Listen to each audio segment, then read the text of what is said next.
Les chevrons sont tenus contre la brique grâce à des courroies d'acier qui sont vissées contre la charpente et non dans la brique. On ne peut pas visser dans la brique pour se servir de soutien. Donc nous, les courroies d'acier qui sont là sont allées derrière dans le mur, sont prises sur la sablière, sur les montants. Donc on est légal. C'est pas la brique qui soutient notre toiture pour l'empêcher d'aller vers l'avant. C'est bien des straps de métal, des courroies de métal qui sont vissées avec des vis gradées.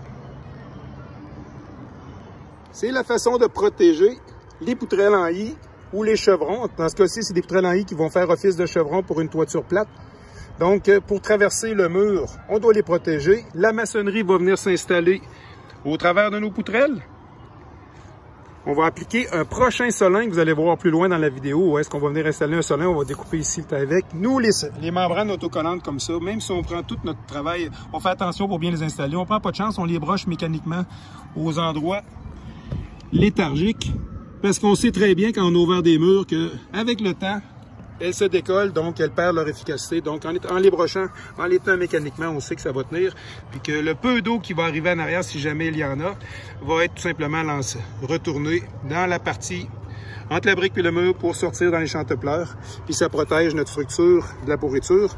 Encore une fois, j'utilise des poutrelles en I. Pourquoi? Parce que c'est vraiment des pièces de bois qui sont tellement polyvalentes, ils ont tellement de force que je peux concevoir des grandes toitures plates avec des structures comme ça. C'est vraiment facile à installer, c'est pas lourd, c'est surtout disponible et rapide. Comme j'expliquais précédemment, comme la structure du toit traverse le mur de maçonnerie, on est obligé de mettre un solin d'acier qui a encore le 6 pouces, comme un départ d'en bas. Ici, il y a 6 pouces.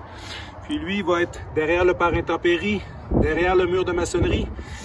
Le mur de maçonnerie va devoir avoir des évacuations d'eau, même si on est presque rendu sur le toit, là. OK? Puis ici, on insère le contreplaqué. Puis le contreplaqué, lui, la membrane soudée va venir en dessous. Puis ici, on descend de 2,5 pouces. Ça ressemble à ça, un coup fini.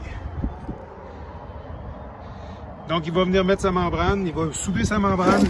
J'ai suffisamment d'espace ici en dessous pour qu'il puisse remonter sa membrane jusqu'ici. Il va me la souder.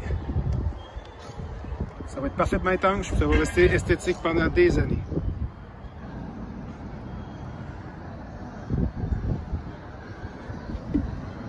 Ici, bien sûr, on va rainurer le mortier pour rentrer le solin à l'intérieur du mortier après que la membrane soit installée. C'est très important.